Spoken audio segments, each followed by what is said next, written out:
नमस्कार। प्रस्तुत है मुंशी प्रेमचंद की लिखी कहानी स्वांग।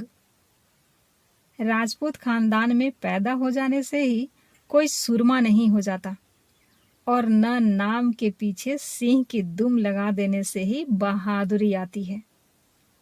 गजेंद्र सिंह के पुरखे किसी जमाने में राजपूत थे, इसमें संदेह की कोई गुंजाइश नहीं। लेकिन इधर 3 पुश्तों से तो नाम के सिवा उनमें राजपूतों के कोई लक्षण न थे। गजेंद्र सिंह के दादा वकील थे और जिरह या बहस में कभी कभी राजपूत का प्रदर्शन कर जाते थे। बाप ने कपड़े की दुकान खोलकर इस प्रदर्शन की भी गुंजाइश न रखी और गजेंद्र सिंह ने तो लुटिया ही डुबो दी। डील डॉल में भी फर्क आता गया। भूपेंद्र सिंह का सीना लंबा चौड़ा था, नरेंद्र सिंह का पेट लंबा चौड़ा था, लेकिन गजेंद्र सिंह का कुछ भी लंबा चौड़ा ना था। वह हल्के फुल्के गोरे चिट्टे नाजुक बदन और फैशनेबल बाबू थे। उन्हें पढ़ने लिखने में दिलचस्पी थी, मगर राजपूत कैसा ही हो, उसकी शादी तो राजपूत खानदान में ही होगी।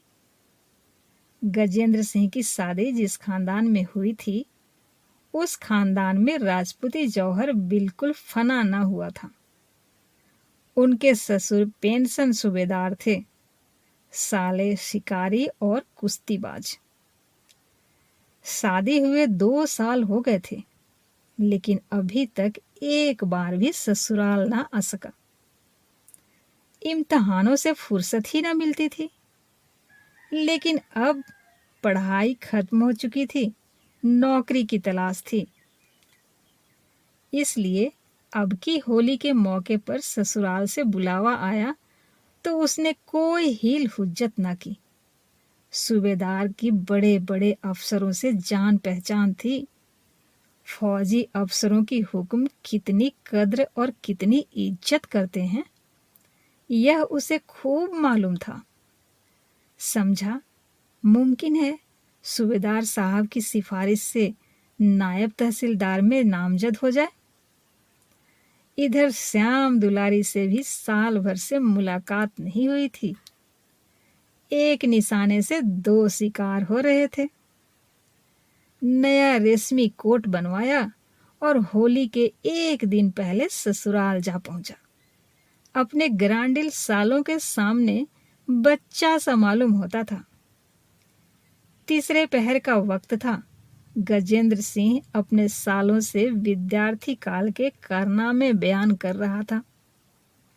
फुटबॉल में किस तरह एक देव जैसे लंबे तगड़े गोरे को पटखनी दी, हॉकी मैच में किस तरह अकेले गोल कर लिया कि इतने में सूबेदार साहब देव की तरह आकर खड़े हो गए और बड़े लड़के से बोले, अरे सुनो, तुम यहाँ बैठे क्या कर रहे हो? बाबू शहर से आए हैं, इन्हें ले जाकर जरा जंगल की सैर करा लाओ, कुछ शिकार विकार खिलाओ। यहाँ ठंठर वंठर तो है नहीं, इनका जी घबराता होगा। वक्त भी अच्छा है, शाम तक लौट आओगे। शिकार का नाम सुनते ही गजेंद्र सिंह की नानी मर गई। बेचारे ने उम्र भर कभी शिकार न खेला था। यह देहाती उज्जड़ लौंडे उसे न जाने कहाँ कहाँ दौड़ाएंगे। कहीं किसी जानवर का सामना हो गया तो कहीं के न रहे। कौन जाने हिरन ही चोट कर बैठे। हिरन भी तो भागने की राह ना पाकर कभी कभी पलट पड़ता है। कहीं भेड़िया निकल आए तो काम ही तमाम कर दे। बोले, मेरा तो इस वक्त शिकार खेलने को जी नहीं चाहता, मैं बहुत थक गया हूं। सूबेदार साहब ने फरमाया, तुम घोड़े पर सवार हो लेना, यही तो देहात की बहार है। चुन्नू, जाकर बंदूक ला, मैं भी चलूंगा। कई दिन से बाहर नहीं निकला, मेरा राइफल भी लेते आना।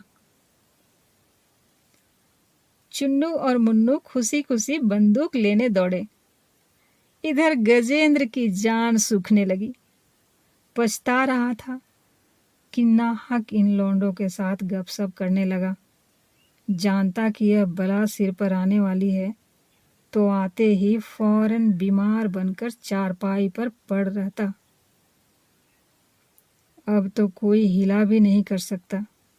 सबसे बड़ी मुसीबत घोड़े की सवारी। देहाती घोड़े यूं ही थान पर बंधे बंधे टर्रे हो जाते हैं और आसन का कच्चा सवार देखकर तो और भी सेखियां बहारने लगते हैं। कहीं अलफ हो गया, मुझे लेकर किसी नाले की तरफ बेतहासा भागा तो खैरियत नहीं। दोनों साले बंदूक लेकर आ पहुंचे। घोड़ा भी खींचकर आ गया। सूबेदार साहब शिकारी कपड़े पहनकर तैयार हो गए। अब गजेंद्र के लिए कोई हिला ही ना रहा। उसने घोड़े की तरफ कनखियों से देखा। बार बार जमीन पर पैर पटकता था, हिनहिनाता था। उठी हुई गर्दन, लाल लाल आंखें, कनौतियां खड़ी, बोटी बोटी फड़क रही थी। उसकी तरफ देखते हुए भी डर लगता था। गजेंद्र दिल में सहम उठा, मगर बहादुरी दिखाने के लिए घोड़े के पास जाकर उसके गर्दन पर इस तरह थपकियां दी कि जैसे पक्का सह सवार है, और बोला, जानवर तो जानदार है, मगर मुनासिब नहीं मालूम होता कि आप लोग तो पैदल चलें और मैं घोड़े पर। ऐसा कुछ थका भी नहीं हूं, मैं भी पैदल ही चलूंगा, इसका मुझे अभ्यास है। सूबेदार ने कहा, बेटा जंगल दूर है, थक जाओगे। बड़ा सीधा जानवर है, बच्चा भी सवार हो सकता है।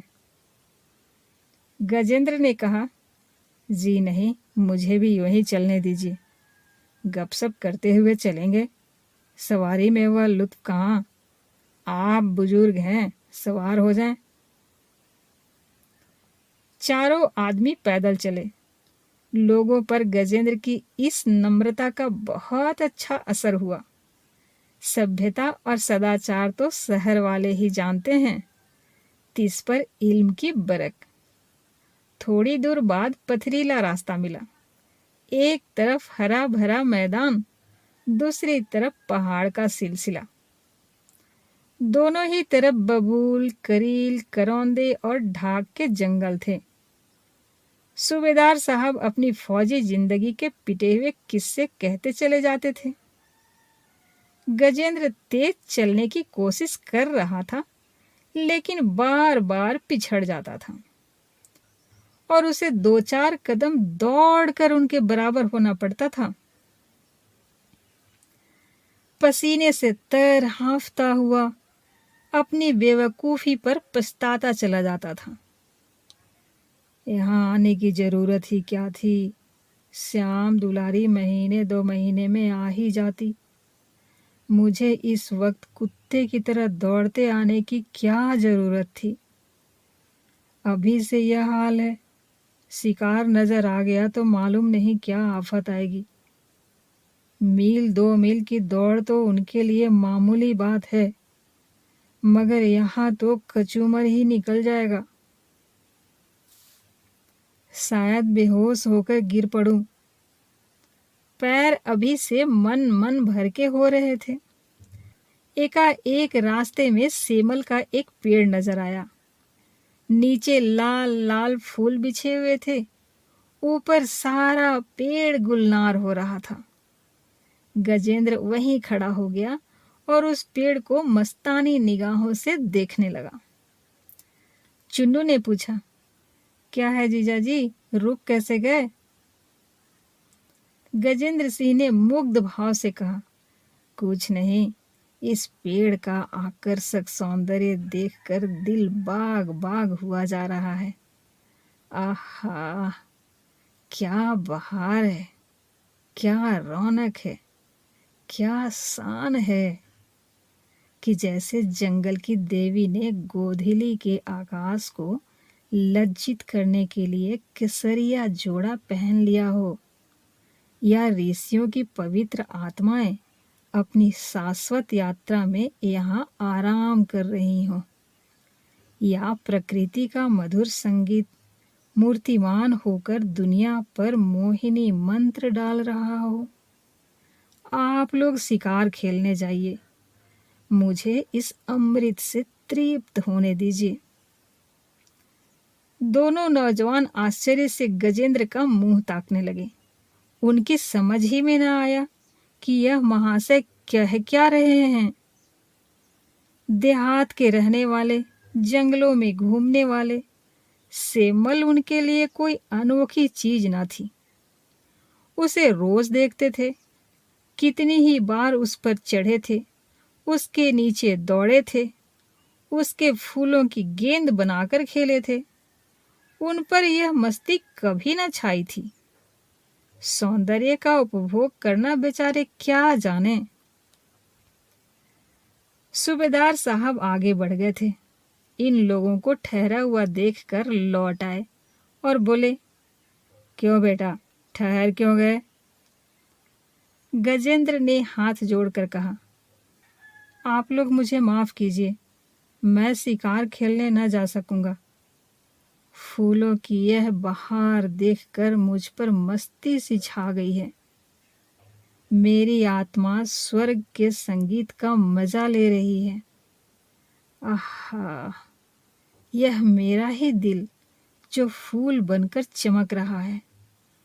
मुझ में भी वही लाली है, वही सौंदर्य है, वही रस है। मेरे हृदय पर केवल अज्ञानता का पर्दा पड़ा हुआ है। किसका शिकार करें? जंगल के मासूम जानवरों का? हम ही तो जानवर हैं, हम ही तो चिड़िया हैं। वह हमारी ही कल्पनाओं का दर्पण है, जिसमें भौतिक संसार की झलक दिखाई पड़ रही है। क्या अपना ही खून करें? नहीं, आप लोग शिकार करने जाएं। मुझे इस मस्ती और बहार में डूबकर इसका आनंद उठाने दें। बल्कि मैं तो प्रार्थना करूंगा कि आप भी शिकार से दूर रहें। जिंदगी खुशियों का खजाना है, उसका खून न कीजिए। प्रकृति के दृश्यों से अपने मानस चक्षुओं को तृप्त कीजिए। प्रकृति के एक एक कण में, एक एक फूल में, एक एक पत्ती में इसी आनंद के किरणें चमक रही हैं। खून करके आनंद के इस अक्षय स्रोत को आप पवित्र न कीजिए। इस दार्शनिक भाषण ने सभी को प्रभावित कर दिया। सूबेदार ने चुन्नू से धीमे से कहा, उम्र तो कुछ नहीं है, लेकिन कितना ज्ञान भरा हुआ है। चुन्नू ने भी अपनी श्रद्धा को व्यक्त किया। विद्या से ही आत्मा जाग जाती है, शिकार खेलना है बुरा। सूबेदार साहब ने ज्ञानियों की तरह कहा, हाँ बुरा तो है, चलो लौट चलें। जब हर एक चीज में उसी का प्रकाश है तो शिकार कौन? अब कभी शिकार ना खेलूंगा। फिर वह गजेंद्र से बोले, भैया, तुम्हारे उपदेश ने हमारी आंखें खोल दी। कसम खाते हैं अब कभी शिकार ना खेलेंगे। गजेंद्र पर मस्ती छाई हुई थी। उसी नशे की हालत में बोला, ईश्वर को लाख लाख धन्यवाद है कि उसने आप लोगों को यह सद्बुद्धि दी। मुझे खुद शिकार का कितना शौक था, बतला नहीं सकता। अनगिनत जंगली सुअर, हिरन, तेंदुए, नीलगाय मारे होंगे। एक बार चीते को मार डाला। मगर आज ज्ञान की मदिरा का वह नशा हुआ कि दुनिया का कहीं अस्तित्व ही न रहा। होली जलाने का मुहूर्त 9 बजे रात को था। 8 ही बजे से गांव के औरत, मर्द, बूढ़े, बच्चे गाते बजाते, अबीरे उड़ाते होली की तरफ चले। सूबेदार साहब भी बाल बच्चों को लिए मेहमान के साथ होली जलाने चले। गजेंद्र ने अभी तक किसी बड़े गांव की होली न देखी थी। उसके शहर में तो हर मोहल्ले में लकड़ी के मोटे मोटे 2-4 कुंदे जला दिए जाते थे, जो कई कई दिन तक जलते रहते थे। यहाँ की होली एक लंबे चौड़े मैदान में किसी पहाड़ की ऊंची चोटी की तरह आसमान से बातें कर रही थी। ज्यों ही पंडित जी ने मंत्र पढ़कर नए साल का स्वागत किया, आतिशबाजियां छूटने लगी। छोटे बड़े सभी पटाखे छुरछुरियां हवाइयां छोड़ने लगे। गजेंद्र के सिर पर से कई छुरछुरियां सनसनाती हुई निकल गई। हर एक पटाखे पर बेचारे 2-2 4-4 कदम पीछे हट जाता था और दिल में इस उज्जड़ देहातियों को कोसता था। यह क्या बेहूदगी है।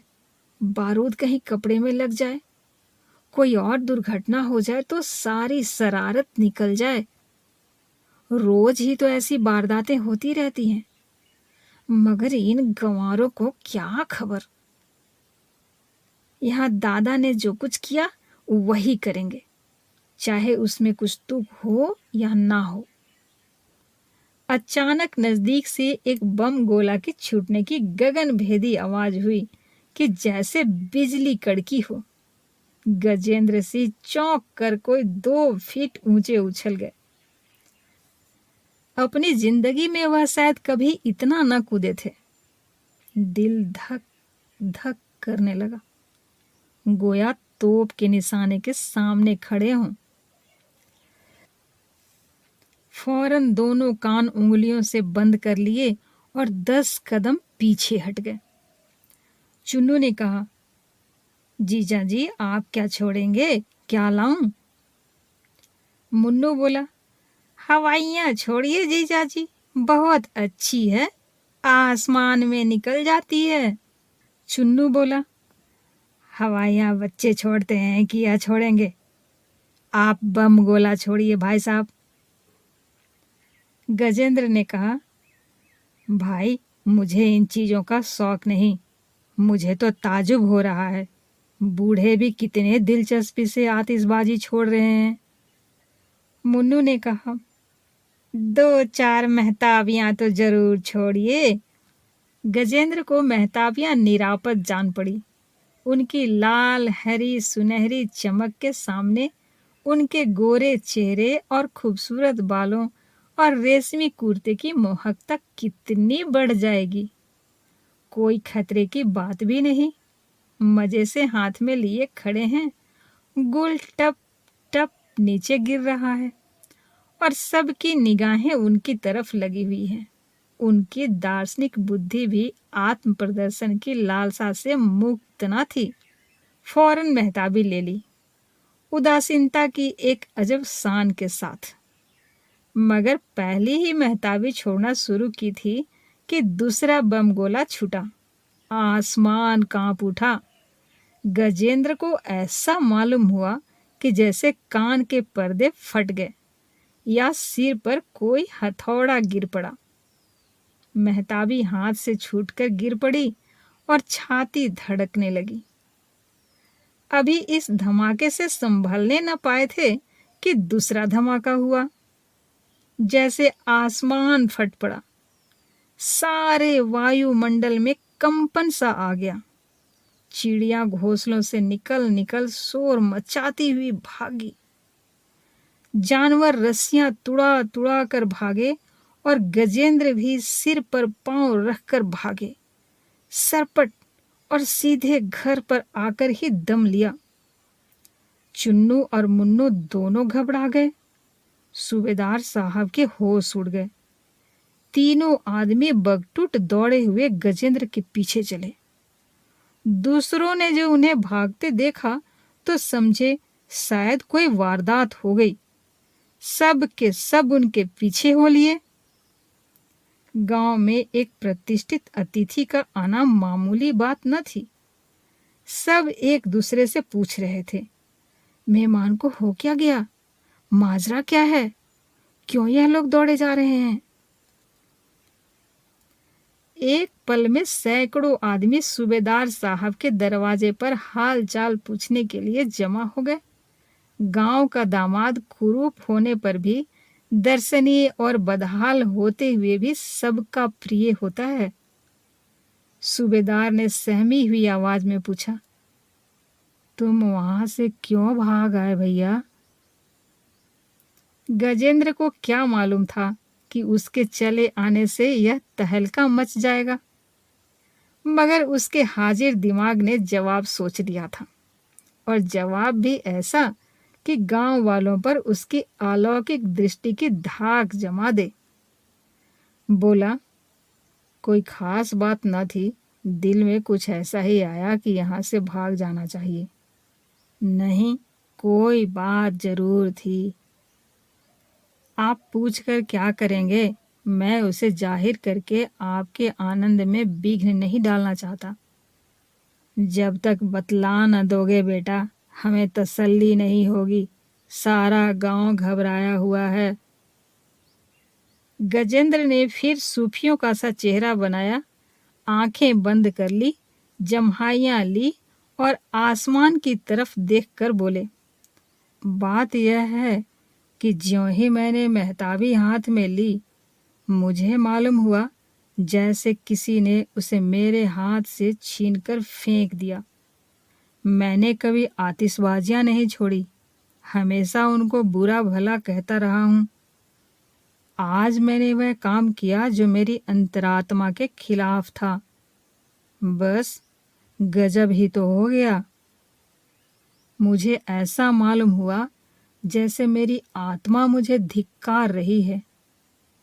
शर्म से मेरी गर्दन झुक गई और मैं इसी हालत में वहां से भागा। अब आप लोग मुझे माफ करें, मैं आपके जश्न में शरीक न हो सकूंगा। सूबेदार साहब ने इस तरह गर्दन हिलाई कि जैसे उनके सिवा वहां कोई इस अध्यात्म का रहस्य नहीं समझ सकता। उनकी आंखें कह रही थी, आती हैं तुम लोगों की समझ में यह बातें, तुम भला क्या समझोगे, हम भी कुछ कुछ ही समझते हैं। होली तो नियत समय जलाई गई थी, मगर आतिशबाजियां नदी में डाल दी गई। शरीर लड़कों ने कुछ इसलिए छिपा कर रख ली कि गजेंद्र चले जाएंगे तो मजे से छोड़ेंगे। श्याम दुलारी ने एकांत में कहा, तुम तो वहां से खूब भागे। गजेंद्र अकड़ कर बोले, भागता क्यों, भागने की तो कोई बात ना थी। मेरी तो जान निकल गई कि ना मालूम क्या हो गया। तुम्हारे ही साथ मैं भी दौड़ी आई। टोकरी भर आतिशबाजी पानी में फेंक दी गई। यह तो रुपए को आग में फूकना है। होली में भी ना छोड़े तो कब छोड़े? त्योहार इसलिए तो आते हैं। त्योहार में गाओ बजाओ, अच्छी अच्छी चीजें पकाओ खाओ, खैरात करो या दोस्तों से मिलो, सबसे मोहब्बत से पेश आओ। बारूद उड़ाने का नाम त्योहार नहीं है। रात को 12 बज गए थे। किसी ने दरवाजे पर धक्का मारा। गजेंद्र ने चौंक कर पूछा, यह धक्का किसने मारा? श्यामा ने लापरवाही से कहा, बिल्ली बिल्ली होगी। कई आदमियों के फट फट करने की आवाजें आई। फिर किवाड़ पर धक्का पड़ा। गजेंद्र को कंपकपी छूट गई। लालटेन लेकर दराज से झांका तो चेहरे का रंग उड़ गया। 4-5 आदमी कुर्ते पहने, पगड़ियां बांधे, दाढ़ियां लगाए, कंधे पर बंदूक रखे, किवाड़ को तोड़ डालने की जबरदस्त कोशिश में लगे हुए थे। गजेंद्र कान लगाकर बातें सुनने लगा। दोनों सो गए हैं, किवाड़ तोड़ डालो, माल अलमारी में है। और अगर दोनों जाग गए? औरत क्या कर सकती है, मर्द को चारपाई से बांध देंगे। सुनते हैं गजेंद्र कोई बड़ा पहलवान है। कैसा ही पहलवान क्यों ना हो, 4 हथियार बंद आदमियों के सामने क्या कर सकता है? गजेंद्र के काटो तो बदन में खून नहीं। श्याम दुलारी से बोले, यह तो डाकू मालूम होते हैं, अब क्या होगा? मेरे तो हाथ पांव कांप रहे हैं। चोर चोर पुकारो, जाग हो जाएगी, आप भाग जाएंगे। नहीं, मैं चिल्लाती हूँ। नाना, ऐसा गजब न करना, इन सबों के पास बंदूकें हैं। गांव में इतना सन्नाटा क्यों है? घर के आदमी क्या हुए? भैया और मुन्नू दादा खलिहान में सोने गए हैं। काका दरवाजे पर पड़े होंगे। उनके कानों पर तो तोप छूटे तब भी न जागेंगे। इस कमरे में कोई दूसरी खिड़की भी तो नहीं है कि बाहर आवाज पहुंचे। मकान है या कैद खाने? मैं तो चिल्लाती हूँ।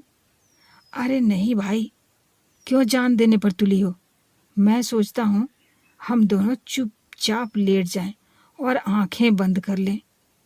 बदमाशों को जो कुछ ले जाना हो ले जाएं, जान तो बचे।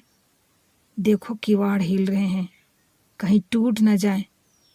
हे ईश्वर, कहाँ जाएं? इस मुसीबत में तुम्हारा ही भरोसा है। क्या जानता था कि यह आफत आने वाली है। नहीं आता ही क्यों? बस चुप्पी ही साध लो। अगर हिलाएं विलाएं तो भी सांस मत लेना। मुझसे तो चुप्पी साध कर पड़ा ना रहा जाएगा। जेवर उतार कर रख क्यों नहीं देती? शैतान जेवर ही तो लेंगे।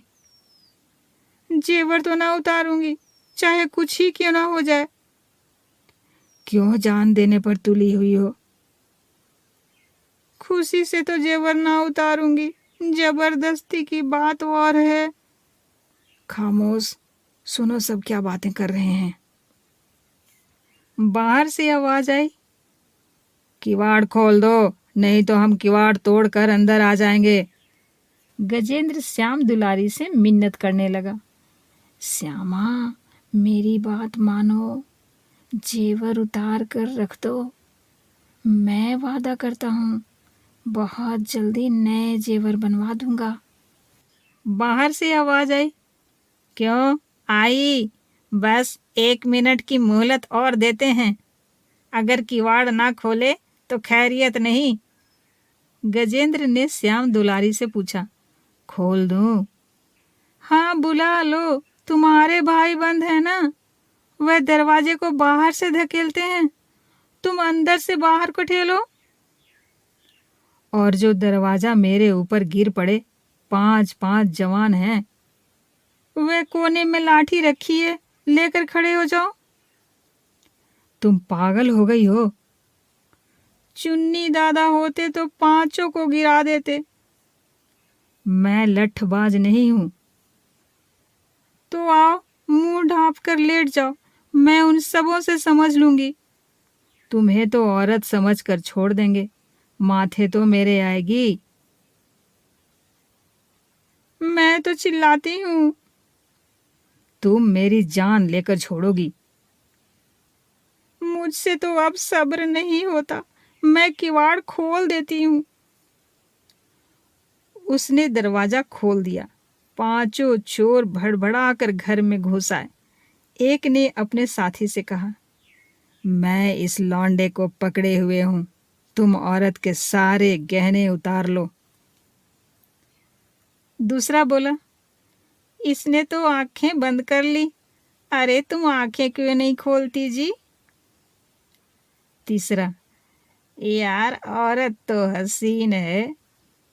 चौथा, सुनती है ओ मेहरिया, जेवर दे दे नहीं गला काट दूंगा। गजेंद्र दिल में बिगड़ रहे थे, यह चुड़ैल जेवर क्यों नहीं उतार देती। श्याम दुलारी ने कहा, गला घोट दो तो घोट दो, चाहे गोली मार दो, जेवर ना उतारूंगी। पहला बोला, इसे उठा ले चलो यार, यो न मानेगी, मंदिर खाली है। दूसरा बोला, बस यही मुनासिब है, क्यों रे छोकरी, हमारे साथ चलेगी? श्याम दुलारी बोली, तुम्हारे मुंह में कालिख लगा दूंगी। तीसरे ने कहा, ना चलेगी तो इस लौंडे को ले जाकर बेच डालेंगे। श्यामा ने कहा, एक एक के हथकड़ी लगवा दूंगी। तो चौथे ने कहा, क्यों इतना बिगड़ती है महारानी, जरा हमारे साथ चली क्यों नहीं चलती? क्या हम इस लौंडे से भी गए गुजरे हैं? क्या रह जाएगा अगर हम तुझे जबरदस्ती उठा ले जाएंगे? यूं सीधी तरह नहीं मानती हो? तुम जैसी हसीन औरत पर जुल्म करने को जी नहीं चाहता। पांचवे ने कहा, या तो सारे जेवर उतार कर दे दो या हमारे साथ चलो। श्याम दुलारी ने कहा, काका आ जाएंगे तो एक एक की खाल उधेड़ देंगे। पहले ने कहा, यही यो न मानेगी, इस लौंडे को उठा ले चलो, तब आप ही पैरों पर गिरेगी। दो आदमियों ने एक चादर से गजेंद्र के हाथ पांव बांधे। गजेंद्र मुर्दे की तरफ पड़े हुए थे, सांस तक ना आती थी, दिल में झुंझला रहे थे। हाय, कितनी बेवफा औरत है, जेवर ना देगी, चाहे यह सब मुझे जान से मार ही डालें। अच्छा, जिंदा बचूंगा तो देखूंगा। डाकुओं ने गजेंद्र को उठा लिया और लेकर आंगन में जा पहुंचे तो श्याम दुलारी दरवाजे पर खड़ी होकर बोली, इन्हें छोड़ दो तो मैं तुम्हारे साथ चलने को तैयार हूं। पहले ने कहा, अरे रानी, पहले ही क्यों ना राजी हो गई थी, चलेगी ना? श्याम दुलारी बोली, चलूंगी, कहती तो हूं। तीसरे ने कहा, अच्छा तो चल, हम इस लौंडे को छोड़ देते हैं। दोनों चोरों ने गजेंद्र को लाकर चारपाई पर लिटा दिया और श्याम दुलारी को लेकर चल दिए। कमरे में सन्नाटा छा गया। गजेंद्र ने डरते डरते आंखें खोली, कोई नजर न आया। उठकर दरवाजे से झांका, सहन में कोई न था। तीर की तरह निकलकर सदर दरवाजे पर आए, लेकिन बाहर निकलने का हौसला न हुआ। चाहा कि सूबेदार साहब को जगाएं, मुंह से आवाज न निकली। उसी वक्त कहे की आवाज आई। 5 औरतें चूहल करती हुई श्याम दुलारी के कमरे में आई। गजेंद्र का वहां पता न था। एक ने कहा, कहाँ चले गए जीजाजी? श्याम दुलारी ने कहा, बाहर चले गए होंगे, और क्या? दूसरी ने कहा, बहुत शर्मिंदा होंगे। तीसरी ने कहा, डर के मारे उनकी सांस तक बंद हो गई थी। गजेंद्र ने बोलचाल सुनी तो जान में जान आई। समझे शायद घर में जाग हो गई। लपक कर कमरे के दरवाजे पर आए और बोले, जरा देखिए तो श्यामा कहाँ है, मेरी तो नींद ही ना खुली, जल्द किसी को दौड़ाइए। एकाएक उन्हीं औरतों के बीच में श्यामा को खड़े हंसते देखकर हैरत में आ गए। 5 सहेलियों ने हंसना और तालियां पीटना शुरू कर दिया। एक ने कहा, वाह जीजाजी, देख ली आपकी बहादुरी। श्याम दुलारी बोली, तुम सब की सब शैतान हो। तीसरी ने कहा, बीवी तो चोरों के साथ चली गई और आपने सांस तक ना ली। गजेंद्र समझ गए बड़ा धोखा खाया, मगर जबान के शेर फौरन बिगड़ी बात बना ली। बोले, तो क्या करता, तुम्हारा स्वांग बिगाड़ देता, मैं भी इसी तमाशे का मजा ले रहा था। अगर सबों को पकड़कर मूछें उखाड़ लेता तो तुम कितने शर्मिंदा होती। मैं इतना बेरहम नहीं हूं। सभी सखियां गजेंद्र का मुंह देखती रह गईं। अभी आप सुन रहे थे मुंशी प्रेमचंद की लिखी हास्य कहानी स्वांग। उम्मीद है कहानी आपको पसंद आई। पसंद आई तो लाइक, सब्सक्राइब और शेयर जरूर कीजिए। अच्छा, तो हम चलते हैं। और एक नई कहानी के साथ फिर मिलते हैं। धन्यवाद।